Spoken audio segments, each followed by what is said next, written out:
தேர்தல் அரசியலை அடியெடுத்து வைத்த போது எப்படி இருந்தோமோ அப்படித்தான் இன்றைக்கும் இருக்கிறோம். 4 எம்எல்ஏ இருக்கலாம், 2 எம்பி இருக்கலாம். ஆனால் அன்றைக்கு எப்படி இருந்தோமோ அப்படித்தான் இன்றைக்கும் இருக்கிறோம். 400 ரவுடின்னு போய் வண்டியில் ஏற முடியாது.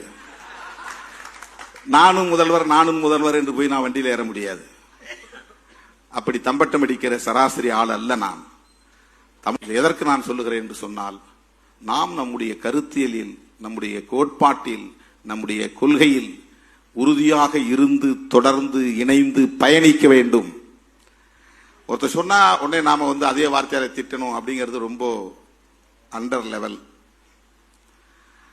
அவன் என்ன வாடான்னு சொன்னா நான் அவனையும் போடான்னு சொல்லுவேன் அப்படிங்கிறது ரொம்ப ரொம்ப அரசியலில், பொது வாழ்வில் இன்னும் இன்னும் எவ்வளவோ சதிகளை நாம் சந்திக்க வேண்டியிருக்கும், எவ்வளவோ சூழ்ச்சிகளை நாம் எதிர்கொள்ள வேண்டியிருக்கும். கருத்தியலா விமர்சனம் என்ன, தனிநபரா அவருக்கு எந்த பட்ட பேரும் கொடுக்காது. எதுக்கு அப்படி நீ கொடுக்குற? சாதாரண மக்கள் பேசுறாங்க, நாம பேசக்கூடாது. நீ ஒரு கட்சியில முக்கியமான பொறுப்பாளர், உங்களுடைய எழுத்துல அது வரக்கூடாது. எந்த தனிநபரையும் எந்த காரணத்தை முன்னிட்டும் எவனாவது பேசின அவன் லெவல் அவ்வளவுதான். அது அவனே தன்னை அடையாளப்படுத்திக்கிறான்.